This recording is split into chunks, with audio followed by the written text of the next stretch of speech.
Good afternoon.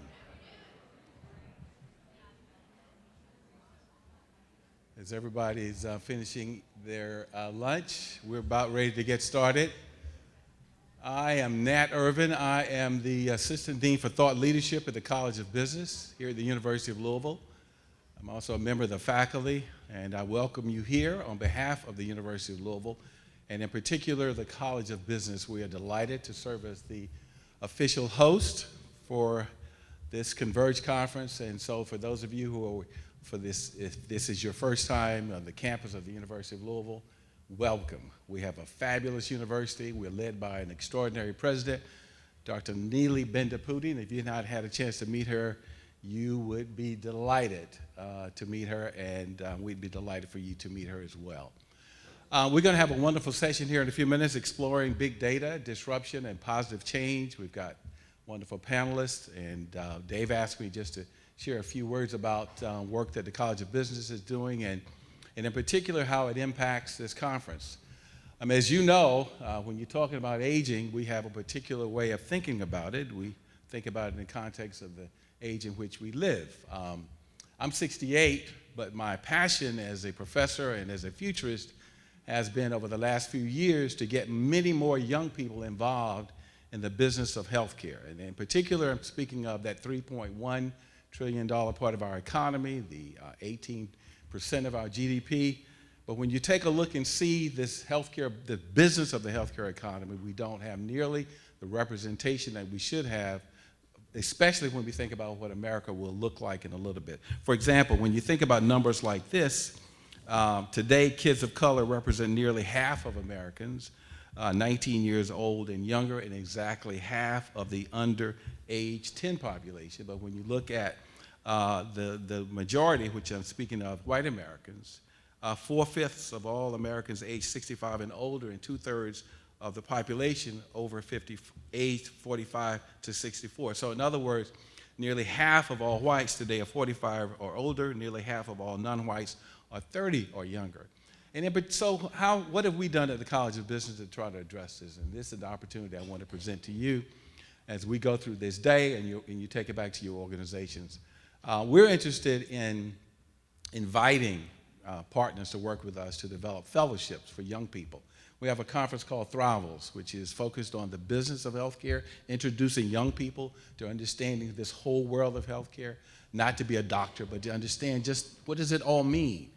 And so we're looking for partners who want to help identify 600 young people over the next few years who are thought leaders, who would be helping us all to think about how do we solve, how do we use big data, how do we use the technology that we have, how do we solve for some of the challenges that are clearly up ahead. And so I invite you to join me in the College of Business as we work to try to solve some of the challenges that are up ahead with new minds. There's some amazing, talented young people, for example, at Central High School, all the public schools that we have here, who can use the data analytics, who need to be with you, who need to be mentors with you, to be a part of solving for this for the future. So let me get on with our panel for today. We have wonderful guests with us today. The subject, of course, is Voices of Innovation, Leveraging Data and Technology to Create Positive Disruption. We have Sean O'Leary, who is the co-founder and CEO of Edge Analytics. He will be joined by Grace Simrall, who is the Chief of Civic Innovation for Louisville Metro, Todd Smith, who is the CEO of My Family Channel, and our session will be moderated by Brian Holzer, who is the President of Kindred Innovations and the CEO of Lacuna Health. So would you please give them a round of applause as they come up to the stage.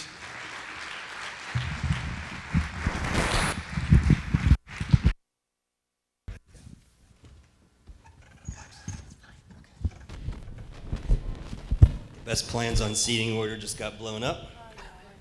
That's okay. We were debating before whether it's better to have the pre-lunch session or the post-lunch session.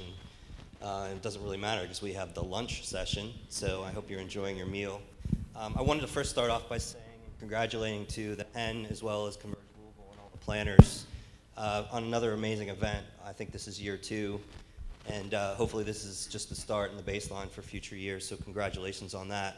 Having not grown up in Louisville, I'll say this is an amazing reflection on the city. the companies that are here, and the entrepreneurship community, which we're all privileged to be a part of.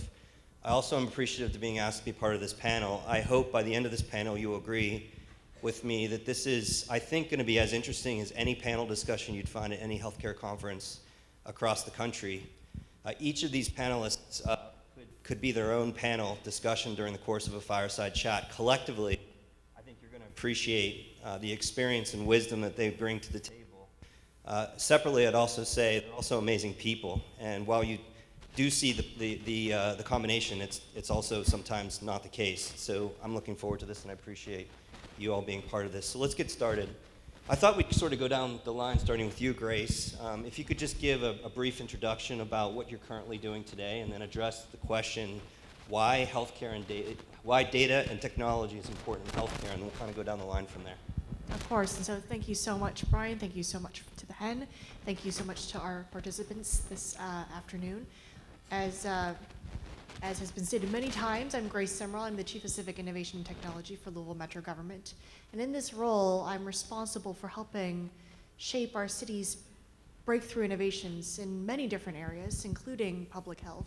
And as you can imagine, when you're dealing with something as broad and as complex as a city, we're dealing with systems level problems. And so very much so, the type of work that we end up doing touches on the social determinants of health. Because, again, so many of these different systems interrelate to one another. Todd?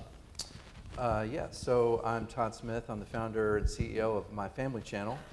And My Family Channel, the big idea is it is a senior-friendly technology that runs on the television. So hopefully, we would all agree that the technology experience can be challenging, frustrating, intimidating for an older person.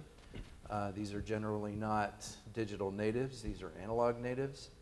And so what ends up happening is most of the time they might reject participating in this experience because of the interfaces are confusing, the experience is frustrating. So My Family Channel re-engineered this experience to run on the television screen, which is a very comfortable, familiar ecosystem. It runs on a remote control like this, which I always have with me. It's very simple. We developed this in collaboration with geriatric specialists to be simple and intuitive. So now we can have the older person right in the mix, right in the middle of this technology, this social digital experience, to interact and engage with friends and family, so they don't have to use small screens and small devices. John? Hi, I'm Sean O'Leary. I'm one of the co-founders and CEO of Edge Analytics. We are a data science company. We were started a little over 6 years ago here in Louisville on Market Street in Nulu. Our belief is that with science and tools and the data that are available in lots of different industries, that there are ways for people to just naturally improve their decision making.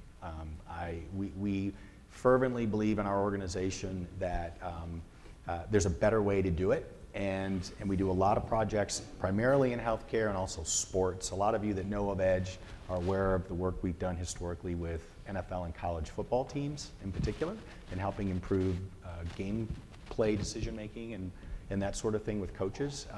But we have a real passion in the healthcare space because we can't think of really any industry between healthcare and education, some things we do there, that have as big an impact on people's lives. And that is a big part of our culture and who we are.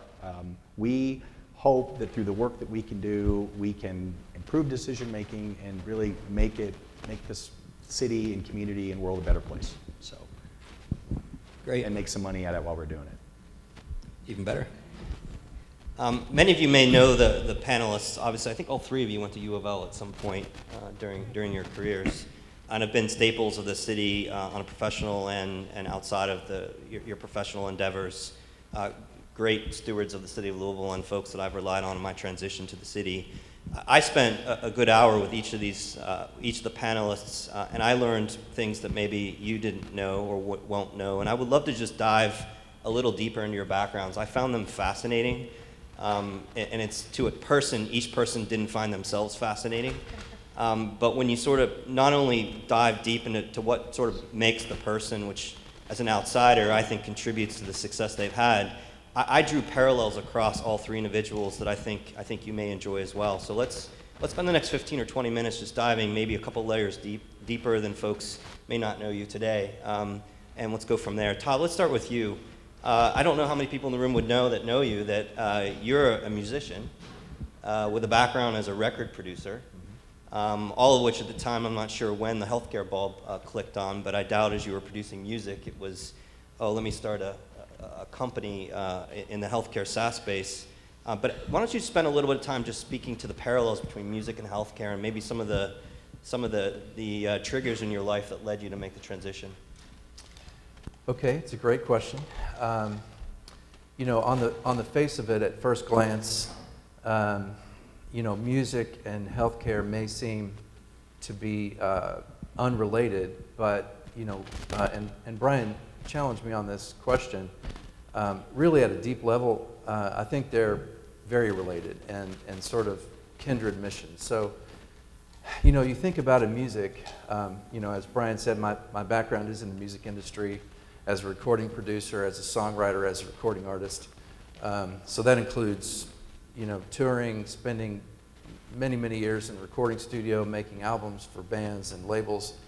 And if you really think about it, the mission is sort of the same. You're trying to create something of value. You're trying to create something of meaning that you want people to engage with. It's, you know, you want to be uplifting. You want to be inspiring, hope, healing, recovery. And in order to do that, you have to get out of your own head, and you have to shift your perspective to the end user. So whether that's your listener, your audience, or the user of your app, you know, how do they see it? How's it coming across to them? So that experience of, you know, bands and producers, you're always doing that. You're trying to, you know, you're putting out demos, you're trying songs on stage, and you're seeing what works. And that's the same thing that we do as a startup. We put out MVPs, we put out pilots, we see how people react. So in a sense, that music industry training transferred very well to the process that a startup has to go through to find product market fit, to find engagement for users. So in the end, it's just sort of a continuation. At a meta level, it's just a continuation of the same journey, I think. That's great, and you ended up going to Signature. You spent 6 or 7 years there, and you were sort of starting to develop the My Family channel concept, we'll call it in the garage, as you were still producing music and so on and so forth. So what ultimately, you talk about your journey of sort of discovering My Family channel while you were working for one of the preeminent companies here in Louisville, and sort of the transition of fully dedicating yourself to My Family channel. Sure. So, you know, through a series of unpredictable and unengineerable sequence of events, I ended up from the music business at Signature Healthcare, who we all know. We have some people from Signature here. And my job there was to sort of build out the digital communication department. This was mid to late 2000s, and digital media was just coming into its own, and there was an emerging awareness of the importance of digital and social media. And so I was kind of the guy who built the first digital initiatives there, and we built out a team, a digital communications team. So in the process of being in that job, you'd spend time in the buildings and, you know, of just observing the residents and their experience and the isolation that they're faced with, the challenges of being in this facility with families remote. And it's pretty easy and apparent to see that there's a giant gap there that being a technology guy, your first thought is, well, we should be able to help fill this in. You know, we never think that we can replace the human touch ever, but we think that we can sure fill in a big part of that gap letting technology do a lot of this heavy lifting. So I kind of started working on it nights and weekends, just noodling on the idea, and it just started making more and more sense, and I'd try mock-ups and I'd test things out, and it just got to the point where, you know, we probably all know Bob Saunders, gave me some very, very strong advice that, look, if you're going to do this, you He have doesn't to give really any do it. other kind of advice. Yeah. But he was absolutely right. So, you know, I went to my wife and we talked, you know, I made the leap and left the full-time job to do this and entered into the long and wonderful journey of launching a startup. Well, I'll tell you, I mean, credit to you just in that. I mean, how many entrepreneurs or wannabe entrepreneurs won't make that leap? And it's a credit to your desire to sort of make something happen. I'd love for you to comment on what you view or how you would articulate the mission of my family channel. But in that answer, I will say that, and you'll hear as much as I'll try not to editorialize, I can't help myself. Part of what bothers me in healthcare from time to time is the use of terms with the folks that are using the terms not really appreciating the deeper meaning or the implications of those terms. And so we use terms because people feel that it makes them sound smart, and then when you dive deeper, there isn't that level of depth or understanding of the meaning behind the terms. I was struck, as you described for me, what you're doing with My Family Channel, how you went about true human-centered design as to a path to understanding the product market fit, and I would love for you to sort of comment on that. Okay. So coming from somewhat of a technology background and somewhat of an aging care background, even with those advantages, I still underestimated how wide that gap is between, you know, your prototypical or archetypical older technology user and a smooth digital experience. So we came at this and we made some prototypes and we went into some buildings and tried it out, and it was a complete failure, like total bomb. And that was one of the worst days of my life. But you know, so we came back and we said, why did that fail so bad? And you really, or I underestimated how wide that gap was. So we just had to really dig deep into, you know, I guess the hearts and minds of that user. How do they think about technology? How do they feel about technology? Because if the interface is not an extension and expression of that, then we're going to have no usage. So we started on computers, we tried tablets, we tried all sorts of different devices and interfaces. And we landed on the television screen about a year and a half in. That was sort of the eureka moment that, well, you know, this is not new behavior. You know, we've been using TVs and remote controls for decades. So rather than trying to, you know, teach the resident how to use a small device with a touchscreen and an app and a password and all that, it's just an enhancement of an existing behavior. It's not a new behavior. It's not a new paradigm. In fact, it's a simplification of an existing paradigm. So we, you know, again, the remote just has a few buttons on it, and this is how the resident interacts with their television. It controls the TV as well as our application. So yeah, I think that. Yeah. Maybe one last question. I'd like to move on to Sean. You obviously, I'm sure a good portion of the audience is in the entrepreneurial space and shares your privilege and pain in terms of launching their company and selling it within the ecosystem of healthcare, which gets more complicated by the day, with payers becoming providers, providers becoming payers, and sort of the merging of really everything in one. Why is your data, the data you're collecting, valuable to your customer base? What about it? Because again, one of my pet peeves within healthcare is there are dozens upon dozens of technology platforms out there. The space is effectively becoming a commodity, commoditized, except it isn't. Like, what about the three of you, and we'll get to it, but you in particular, let's start. Why is the data that you're collecting, how have you designed it to be effective for the customer? Great question, and you know, I'll just say data it's everything. I mean, without the data from the usage, what's getting clicks, what's not getting clicks, what's getting engagement, how long are people spending on different parts of the system, you're just literally shooting in the dark. So we can take that data back and we can dig deeper on things that are working and maybe back off of things that aren't working. And we can also see per person, you know, maybe this resident was clicking at this rate 2 weeks ago, and now they're slowing down. Maybe there's a cognitive issue creeping up. We really are just now starting to dig into how deep we can go with this, because we can start to do mood prompts and cognitive impairment assessments, and even into getting into digital interventions and therapies. But without the data, it's all a non-starter. Yep. So.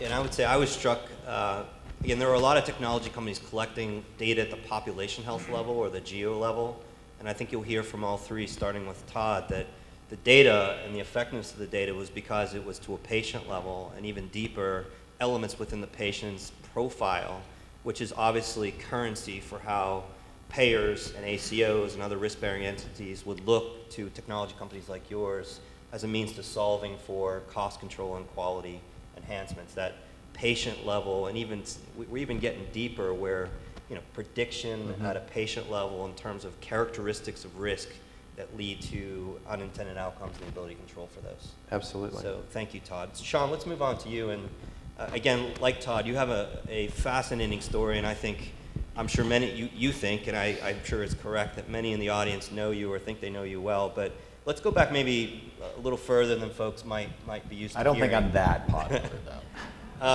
You've got a fascinating story that goes all the way back to Michigan. I mean, obviously you've been entrepreneurial in mindset since you were a kid, from a lawn business on through multiple moves, ultimately a pivot into the energy business, Atlanta, back to Louisville, dragged perhaps your wife along the way, and now you're here. I would just spend a few minutes giving folks insights to your journey pre-Genscape, and ultimately your path to the energy cycle and how you see the parallels of energy to healthcare.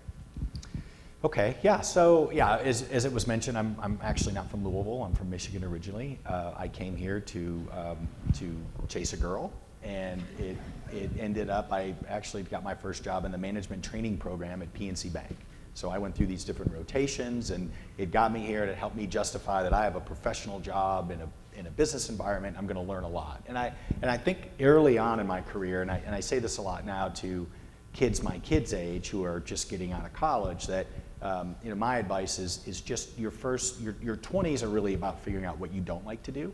So I had that mindset early on of just taking these opportunities as they came. If I felt like I could learn more and or make more, but really it was all about learning more, then it was for me an acceptable opportunity to move. So it's interesting, I've been with 2 companies now for the past 20 years, but for the first 9 years out of college, I think I had 7 different jobs.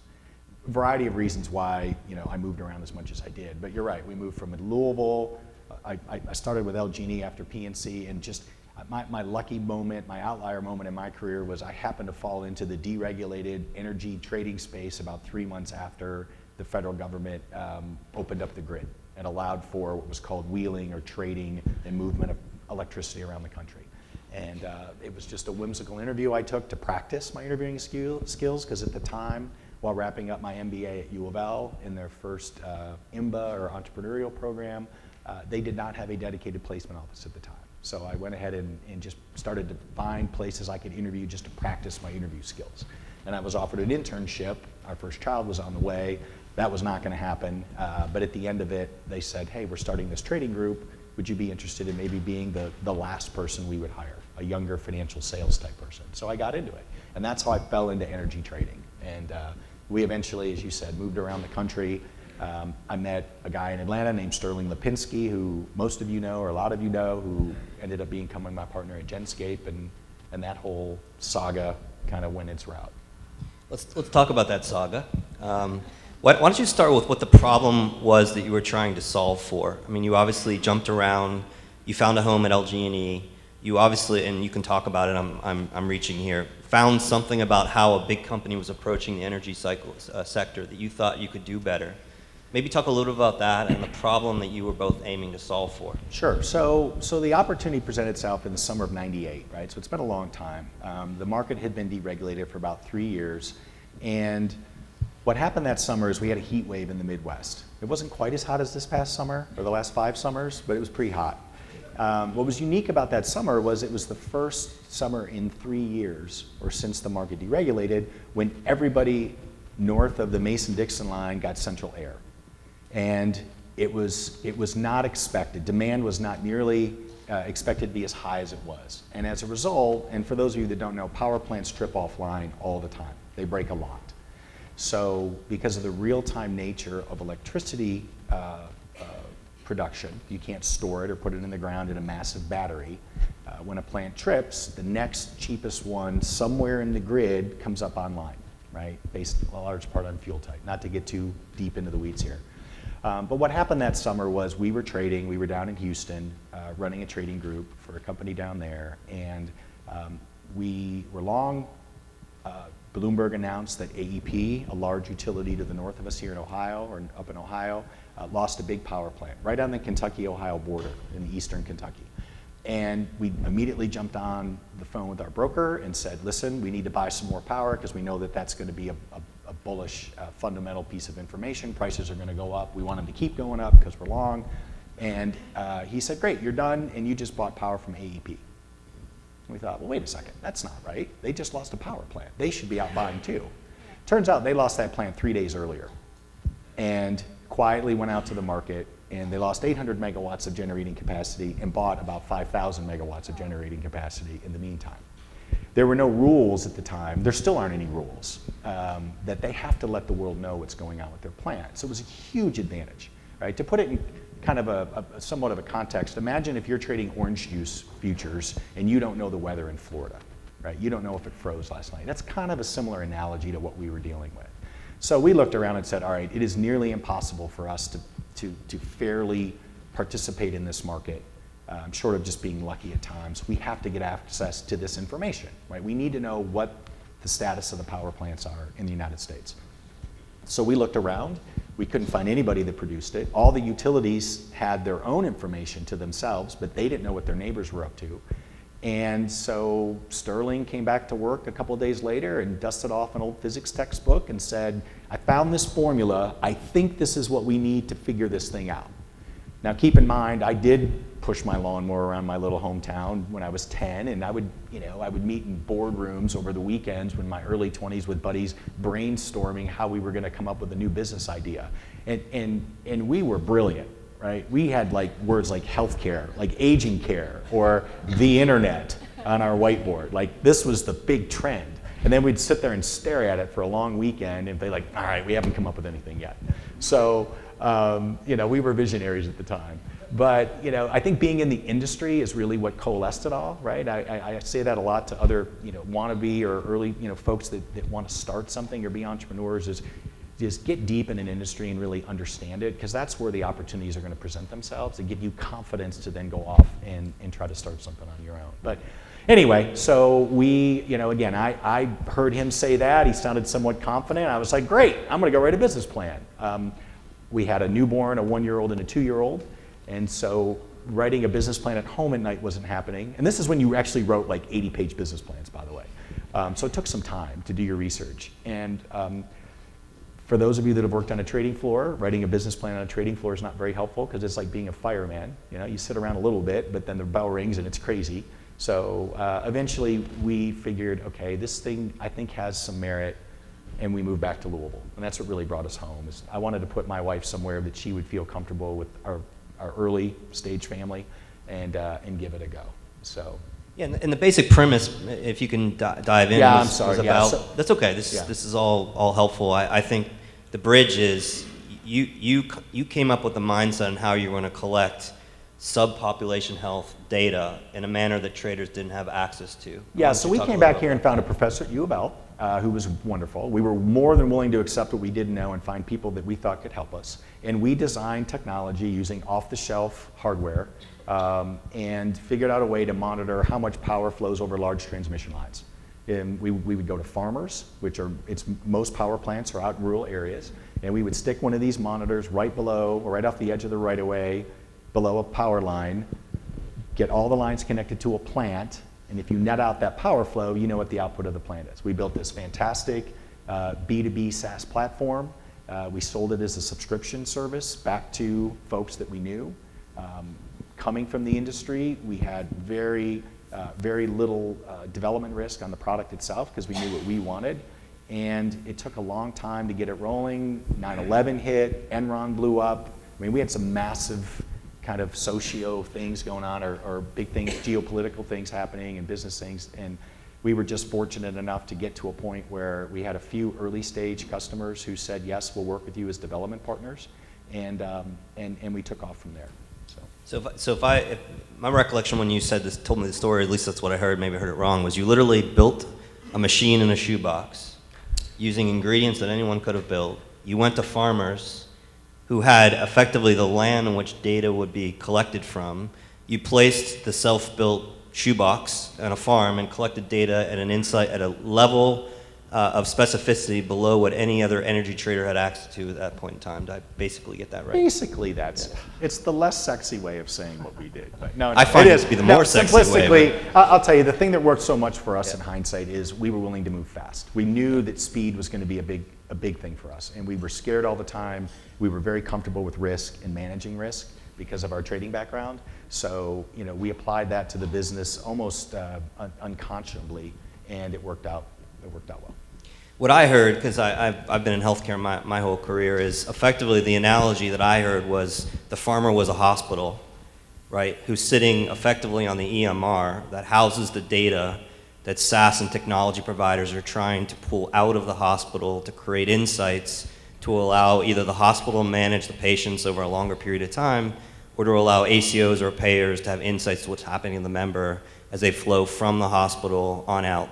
And what you did in a much earlier, I don't know, was SaaS even a term back then? We called it SaaS. Yeah. I mean, it was like when I started in post-acute in 2013, I had to explain what it is. And now, we ran into law firms last night who have post-acute care practices. You saw it before others did, and I give you credit for that. And really the transition for Edge came, if I can real quick, Please. After we'd done this for 10 or 12 years or so, we had sold the company, we were acquired by the Daily Mail. There were a lot of questions coming in for us about, well, okay, you've given us all this information, you've given us some alerts, but what does it mean, right? Help us make sense of it all. And so we acquired a company in Boston that did price forecasting and took our data as inputs and gave a bit of a, hey, here's what's going to happen. Here are the predictive tools now that you can use. And we just saw the impact that was having on our business. And in my mind, I was ready at that point to try some other challenges and to try some new applications. So after taking a year off, I met Chuck. Well, I knew Chuck Bauer and Frank Frigo. Frank was a friend of mine from the energy space when we came back to Louisville. And they had this application for football. And we started with a natural gas trading project for a local hedge fund. And they gave us the ability to get rolling. And pretty quickly after that, we had a project with Thomas Jefferson University Health System up in Philly around congestive heart failure readmissions. And it was really a big start for us. And so that's our angle right now, is we believe very strongly in the power of data.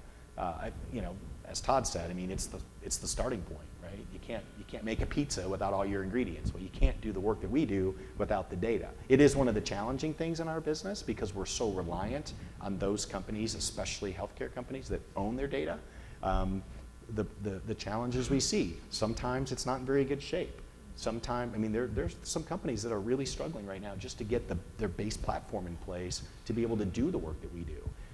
You may get great quality data, but you also may then have people internally that maybe they want to do it, or maybe they feel like this should be something that they should build competitively internally. So, a lot of opportunities to make meaningful impact on people's lives in this space. For all of you that are involved in it, my hat's off to you, and I hope you're successful, because this is going to be a big game changer for everybody, really, in this country and possibly the world.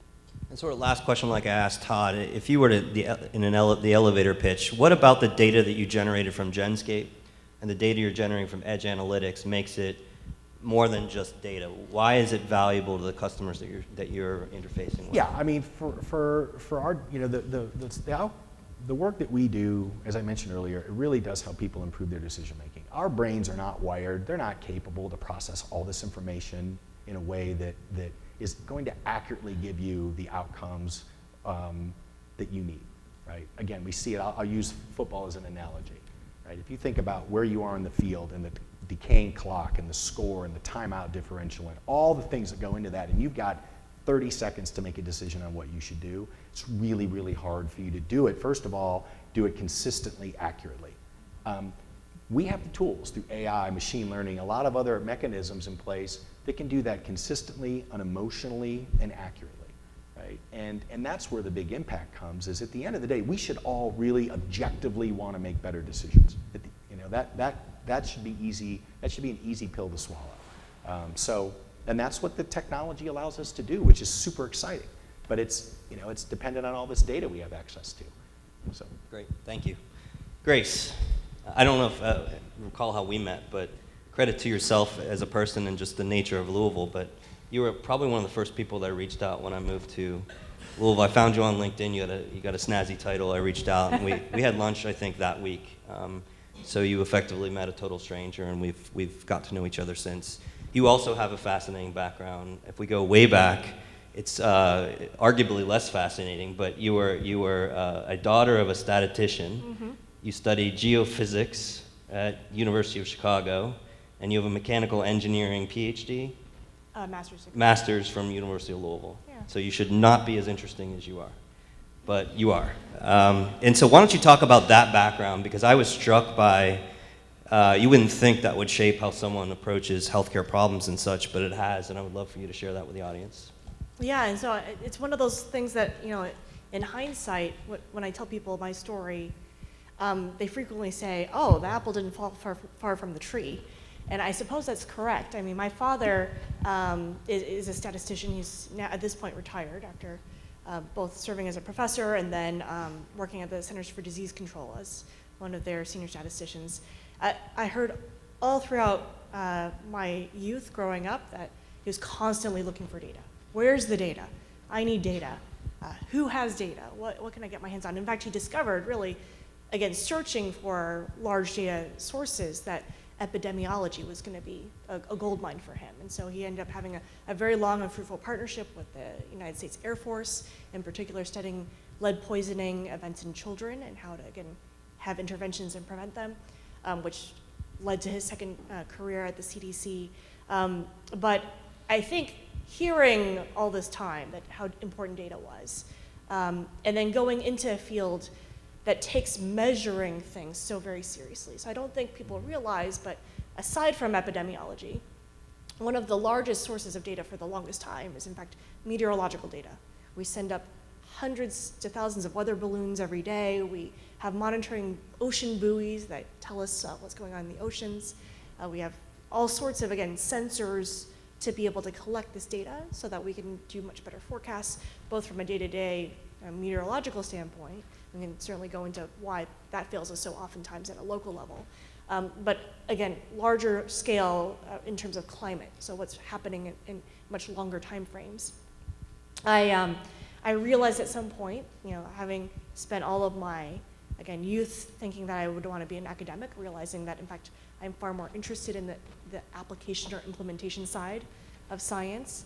And so made the leap, ended my PhD career early to pursue, at the time there was no term for it, but in essence being a data science and following the data. So the timing was good for getting involved in supply chain management. So I started there. Then I went on to retail payment processing, very large data sets, probably the first time I was exposed to truly big data in terms of volume and velocity. And then realizing that I was getting kind of bored figuring out how to upsell and cross-sell widgets all the time. So wanting to learn more and challenge myself, I thought, hey, what about healthcare? I know nothing about healthcare, but I think they have a big data problem. I think I have the tools to solve that for them. And if there are companies willing to teach me about healthcare, I think I can solve that problem for them, which it turned out to be the case over and over again in this city. And you were a private consultant for a period of time. You worked for a few companies. That's right. So I started Eyeglass Analytics. Again, realizing that, at least for me, focusing on a single product was not the right call at the time. This was right when the Obama administration had released Meaningful Use Stage 1. Healthcare companies felt like they had a handle on the payment side of data, so claims. They really were not prepared for the clinical deluge of data. And so being able to bring in that expertise of how to build very robust and engineer really robust data systems that would allow then for the insights to be developed ended up being very fruitful. So Zermed, which is now Waystar, was a client Humana Military was a client. Imperium Health, which then was acquired by Almost Family, which has now been acquired by LHC, was a client.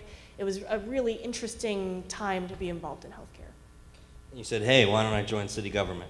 Well, actually, right before then, so getting back to, again, interesting novel data, I was approached by a joint venture between Intel and GE Healthcare called Care Innovations in the telehealth space. So they had also learned a very painful lesson 3 years prior to me joining. They had launched. We're very focused on the hardware space. So you have these two giants, Intel who says, we know hardware, GE Healthcare who says, we know hardware. What could go wrong? Well, they mistimed the market, and a lot of it had to do, in fact, with reimbursements. So 3 years later, they were pivoting. They brought in Sean Slavinsky, who had been SVP of innovation over at Humana, to lead the company. And he said, whoa, whoa, whoa, like instead of building custom proprietary hardware, we really should be looking at commercial off the shelf, picking best in class. And what really will matter for us is creating the integrated ecosystem of those products and getting into the data. It was a big culture shift for the organization. Everybody they had on staff, again, were embedded hardware engineers. They were hardware people. So they needed people who really understood healthcare data to get involved. And so I had the option to bring them on as a client, but I realized just how difficult it was going to be to have this turnaround situation occur successfully. And so I decided to join and ended up leading innovation for them before being tapped on the shoulder by the mayor. Why don't we talk about that, because that seems to be quite a pivot in your career, and city government's fortunate to have you, but I'm not sure you woke up when you were studying mechanical engineering and say, I would love to work for the city government. No, actually, shame on me. I really had zero interest in working for government. Had to be persuaded. Now, I think that we have a remarkable mayor. Very few cities have the privilege of having a mayor who is as visionary as our mayor, who has the right values, and who also has experience running a high-performing organization. I hear from my peers all the time who have, again, mayors who have zero experience running large organizations, now having one of the most difficult jobs in the world. And so knowing that, at least in this role, part of, again, why I think it's so interesting is it oftentimes serves as the front door for government. So when you reach out to LinkedIn, of course I'm going to take that meeting, right? There needs to be an easy way for people to be able to interact with our government, and the role of civic innovation does that for our city. So having that opportunity to be the front door for government, having the entire city of Louisville be, in fact, if you will, an urban laboratory where we can, again, learn about opportunities to improve the way we do service delivery, but also really work with the entire community on co-creation of solutions around problems, and kind of demystify the type of work we do, as well as give opportunities for all of us to challenge the status quo. So it's been a really wonderful journey. I've been in this role now for 3 years, and I think that anyone who may have a hesitation for working for government at least should not have any of that hesitation in Louisville, Kentucky. We really have a very, again, well-run government that does an amazing job delivering services to its residents and businesses. And you have quite a platform and a lot of things on your plate. I will say, again, small editorial, having been a physician earlier in my career and spent my entire career in healthcare, I'm struck how much we talk about medical problems, and obviously social determinants of health are hot and heavy these days, but at the end of the day, we rarely talk about the air we breathe, the water we drink, and the food we eat. And I see you tackling some of these issues, in particular with Air Louisville and air quality, and I was struck by the initiative. I think it's an amazing story, and I'd love for you to share some details with regards to that. So yes, as much as I'd love to take credit for it completely, I can't. My predecessor, Todd Smith, was in fact the one who was visionary enough to say, wait a second, here's an example of the status quo we ought to challenge. So Ted is not a native of Louisville. He grew up in Pittsburgh before he moved here. And he was struck by how often when people would discover this about him, would tell him, oh, if you don't have allergies yet, just wait, you'll develop them. Or, oh, if you don't have asthma, just wait, you'll develop them. Now, what an odd statement to make to someone who's new to the city. And sure enough, digging into the data, we have much higher comorbidity rates of both asthma, allergies, and COPD. Now, why is that? Part of it is just simply topography. Louisville sits in the Ohio River Valley Basin, And so we are very susceptible to what's called temperature inversions. When it's really hot in the summertime, the air gets actually trapped in the upper atmosphere, which then traps pollution down near the ground. So we can't change topography. We also have, as it stands, we have, sorry, my phone is making a lot of noise. We have coal-fired power plants. That's just a reality of the energy sources we have in our area.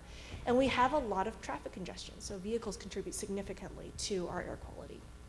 Now, what we wanted to understand as government, sometimes you might say that we have plenty of data, we ought to use the data we have, and we have a lot of data, but when it comes to air quality, while the data we have is very high quality, it is at a too large of a geographic spatial resolution to say anything meaningful. So I could tell you overall, Jefferson County, what is happening in terms of PM 2.5 or sulfur dioxide or nitrous oxide or dioxide. But is that the truth? Is it that it's just bad overall? Are there pockets? How do we learn about this? And we did. We endeavored first using technology. We thought, why don't we go ahead and use low-cost air quality sensors to see if we can get hyper-local about where we're having challenges. At least at the time, this was 2012 through 2014, the quality just wasn't there. Not only did the sensors not agree to our EPA grade monitoring stations, they did not agree to each other in any way that we could remove bias. We kept trying, we tried other different types of sensors, and ultimately we said, well, maybe we're just measuring things the wrong way. What if we were to use our residents as a proxy for this? And so there's, it's a device created by Propeller Health. It's a GPS-enabled sensor that sits on the cap of both controller and rescue asthma and COPD medication, so that when people use their inhalers, we know where and when that occurs. It's a big risk, right? We would need to ask our residents if they'd be willing to share their data with the government. And a lot of people feel kind of uneasy about that, but we thought we're gonna develop a great public-private partnership and make it an opt-in program. So it's funded by the Robert Wood Johnson Foundation. Propeller Health, of course, was involved. We made sure that there were steps put in place so that the city did not receive identifiable information. And really, we just received what we needed. And sure enough, we put out the call, we made it free for residents to participate in. 1,147 residents opted in to share their data. And really, it speaks to the heart of our community. Almost overwhelmingly, the reason why people decided to opt in was they said, oh, well, we all breathe the same air. I want to make the air healthier for everyone. As it turns out, what do we learn from this project? We definitely have hotspots. It confirms some things we know. If you live near industrial sources of air pollution, you will have higher exacerbation of your conditions. What we didn't realize was if you live near significant traffic congestion, you will have just as high of an exacerbation. So if I were to tell people here, and I think most of you are local, that Shelbyville Road is a hot spot, I see the light bulbs going off over people's heads. The traffic there is terrible, and that impacts if an individual has an asthma-free day or not, if they live, work, play in those areas. And that certainly has led to different policy decisions that we make. That's one thing government can do that other, again, organizations can't, is that we can make very large-scale decisions about whether we retime traffic lights, whether we plant more trees, whether we reroute traffic so that, again, freight and fleet doesn't go by schools and other kind of facilities where there are vulnerable populations. It's been a really rewarding project. Maybe the three of you can comment on this. I mean, what I was struck by when I spent some time with you individually is the similarities between the story. I mean, to me, the person using the measuring device is similar to the farmer, is similar to the resident in the assisted living facility in that you were able to get down to the person level to create the data at a person level that drives actionable insights versus a lot of data out there is at the population level, and it allows for broad strokes where you look at Medicare data that's usually lagged or claims data from an insurance company that's 6 months behind. You're constantly chasing the inconsistencies or the lack of precision in data. You three solved for that, and maybe you could comment on that. Agree, disagree? Agree. I think the further you can drill down is the most sophisticated use of the data. So, you know, the aggregate data is great, and it's something that is unprecedented in technology history. But I think as we evolve, as we get more sophisticated with our technology, it's going to drill down because, you know, the most meaningful actions are at the person level. So, yeah, I think that's the trajectory that we're on, is actionable data all the way down to the person. Absolutely. I mean, we rely on that very heavily. We want as granular data as we can possibly get our hands on because it does improve the impact of the work that we do. About 98% of analytics, I think, as people refer to it, is what we would consider to be descriptive today. What happened in the past, what are some kind of big themes and trends, and a lot of that comes from the fact that you can't get to that granular level. It's when you get down to the base load that we're talking about that you can do the predictive and the prescriptive work that really makes a difference. We're running a little short on time, and I want to leave at least 5 minutes or so for questions. Maybe just comment on United Communities, because obviously we've got a esteemed panel coming up here shortly, and some of the work you're doing in collaboration with Teresa. Of course. I do want to give a shout out to my former colleague and continued partner, Teresa Reno-Weber, who's the president and CEO of Metro United Way, who has spearheaded an effort to create our community's very first referral platform. And I think this will be a huge game changer. So you will want to stick around for Teresa's talk.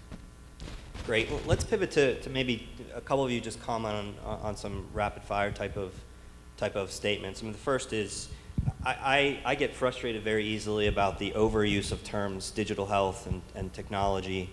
We use them. It is drowning out the folks that are doing the work correctly, with a lot of folks that are looking for minimally viable products or quick paths towards exits or.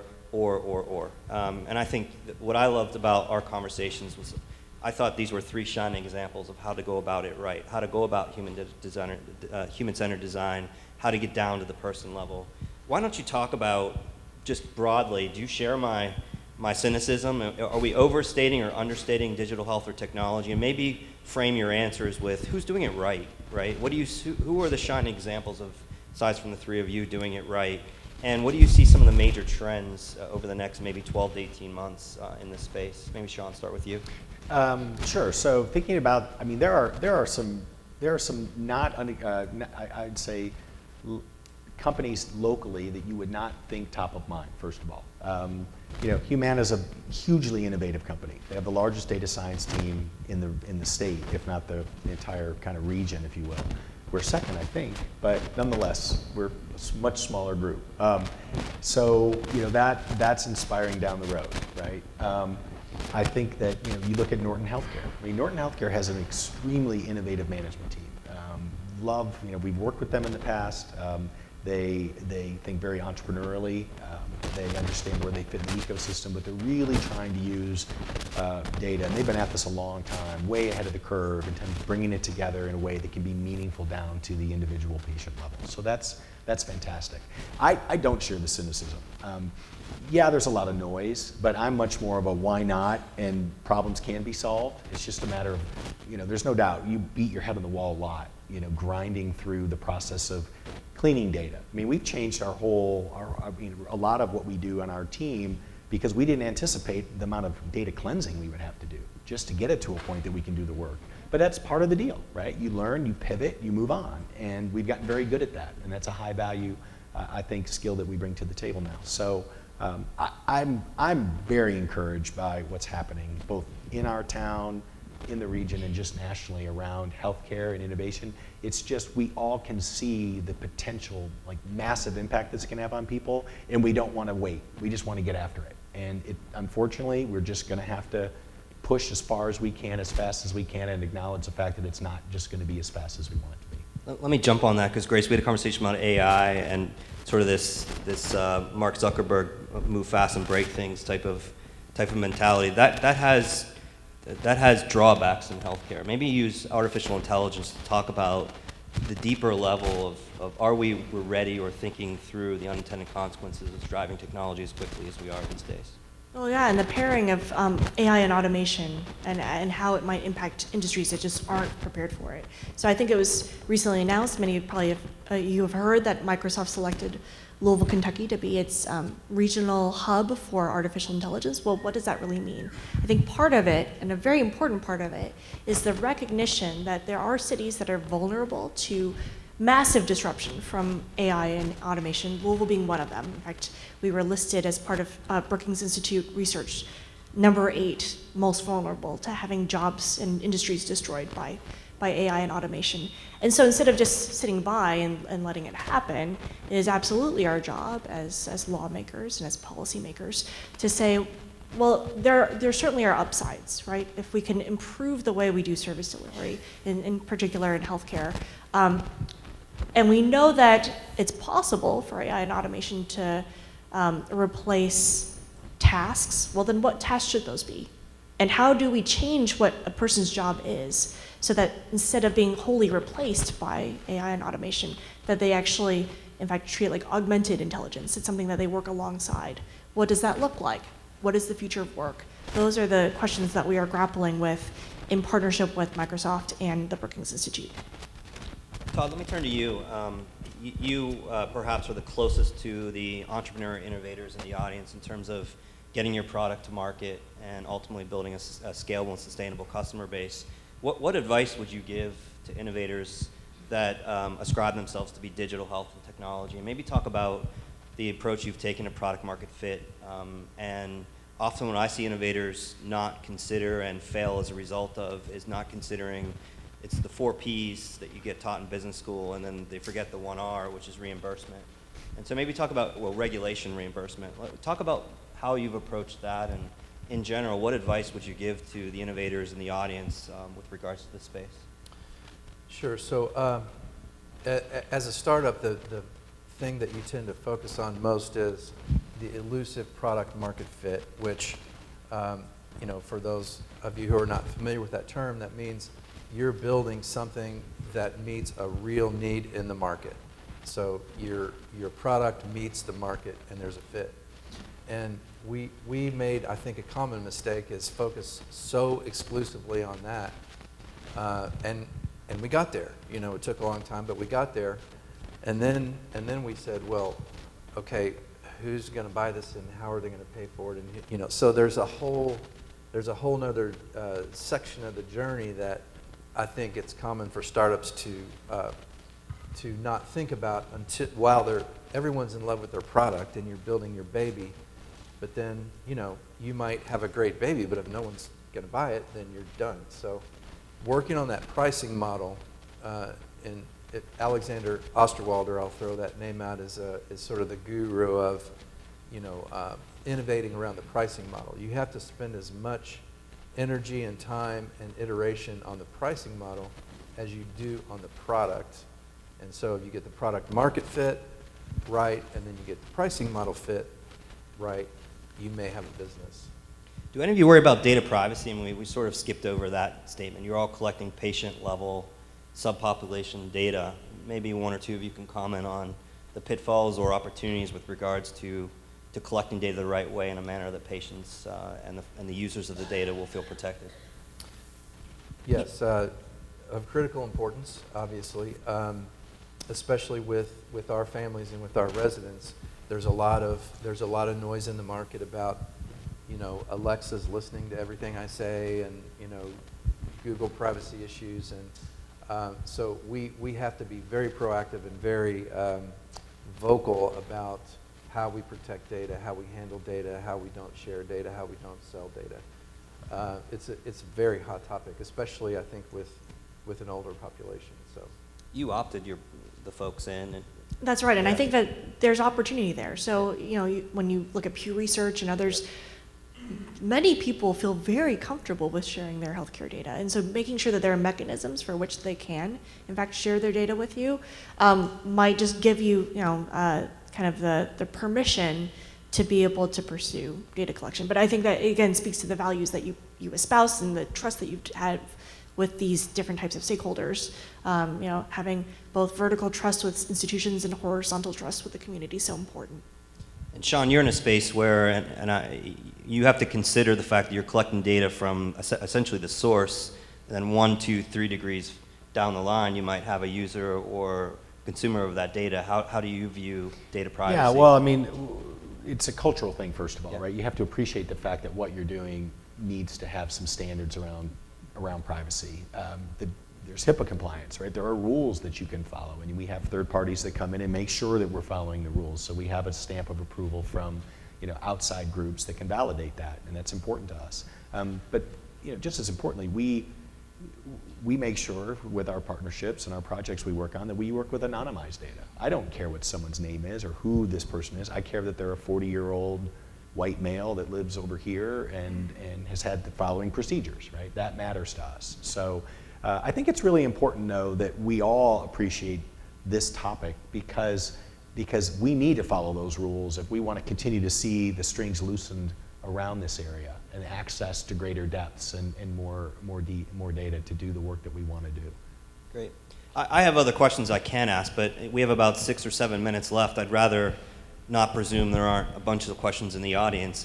There's a microphone here. You've got 3 obviously esteemed panelists. Folks have any questions, either for the group or in particular, or one individual on the panel, please either yell it out or the microphone is here. Yeah, yell it out.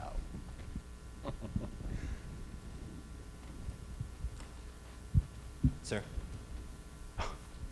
Sorry, I guess I can just. Yeah. So, thinking about the people in this room who come from a wide range of organizations, how do those particularly organizations that have this data make it accessible to innovate? I think of the stuff, Sean, you're talking about, the 40-year-old who has these following things. How do you get access to that data in a way that lets you respond back to those organizations? John, you want to start? Yeah, there's simple, well, we do it a variety of ways, right? In some instances, we will actually have, extracts loaded into laptops, and we'll take the laptop back to the office and we'll work on it that way. We have access to APIs, right, where we can, pull that data directly. So it's just having the technical infrastructure, and I'm not the technology guy in our organization per se on this, but I would say that there's some pretty standard ways to access data that's not too difficult. The real issue is finding an easy way in the organization to synthesize all that data, because it may not just be patient level data. It could be information on the organization in a completely separate system, right? We've worked with organizations with, maybe 7 or 8 different hospitals that they've acquired in a relatively short period of time, all of which are on different EMR systems, right? And that's a challenge, right, to integrate all that information. So, that's not the hardest part, Ben, getting into the data. It's being able to make sense of it in a way that, because it's clean, because it's consistent. A lot of it in the old days was put in manually, so historically you're going to have a lot of holes. So that's some of the challenges. And it's possible that you all as organizations may have access to data that, again, is de-identified or aggregated that you'd like to share. And so I want to give a shout out to the Louisville Data Commons. A lot of people might not be aware. You might be aware that government has its own open data portal. You can go to data.louisvilleky.gov and be able to see all the data that we collect. We were declared by the mayor as open by default back in 2013. We take that very seriously. So you can find a wealth of data there. But we recognize that the community probably needed their own open data portal. It wouldn't be appropriate for the government to host that data. And so in partnership with the University of Louisville's Environmental Institute, we've created something called the Louisville Data Commons. This is our community's open data portal. And I encourage you that if you do have data sets you would like to share, or if you'd like to see what data sets are already out there, please contact me. I'll make sure that you get connected. I will say I think one of the most exciting things happening in town right now in this space is around the Louisville Healthcare CEO Council.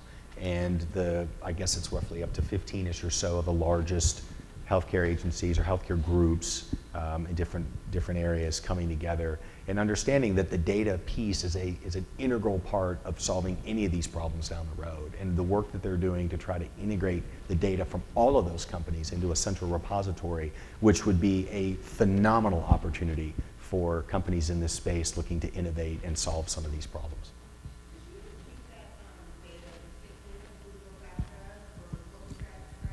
So the city's open data portal is data.louisvilleky.gov, and I have not memorized the URL for the Louisville Data Commons, but if you search Louisville Data Commons, I am sure you will find it. You're welcome. Other questions?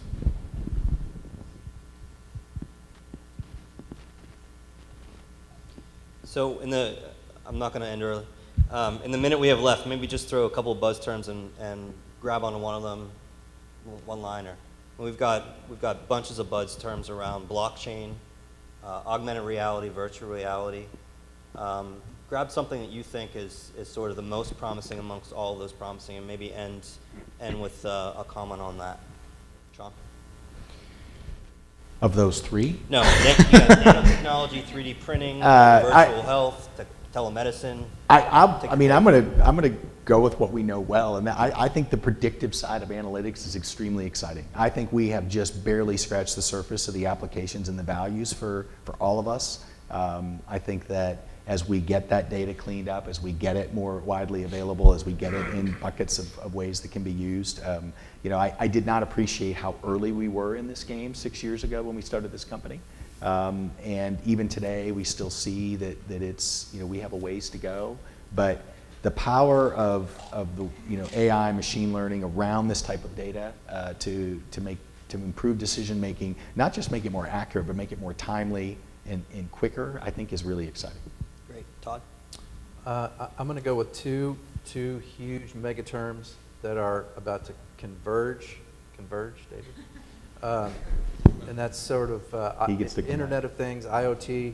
You hear a lot about, we're seeing the early stages of this with the smart home. We know when someone's at the door, we know when the fridge is open, but this is just going to exponentially ramp up. We're going to know when your feet hit the floor in the morning and how you slept, and when you went to the bathroom. And I mean, everything in your home will be connected to the network. So that all becomes data. And when you layer that in with 5G cellular technology, which is right around the corner, I think we're in for a real treat in terms of agricultural revolution level shift in how we're going to get healthcare out to the home through the network. Great. Grace? I'm going to throw a curveball here. Autonomous vehicles. I mean, I think that connected vehicles are the opportunity for populations right now who have a lot of difficulty getting around cities, having then easy, affordable access to connected vehicles. So think about a senior citizen who has difficulty getting to the pharmacy or getting to a doctor's appointment or a grocery store. Those who are differently abled, again, trying to navigate around the physical environment, now having far more better options for them to be able to do so will be transformative from a social determinants of health standpoint. Great. Thank you all, and thank you, David, for the platform. 3 wonderful panelists, and I hope you enjoyed it. I'm sure these folks will be happy to stick around after. Appreciate your time and attention, and have a good rest of the day.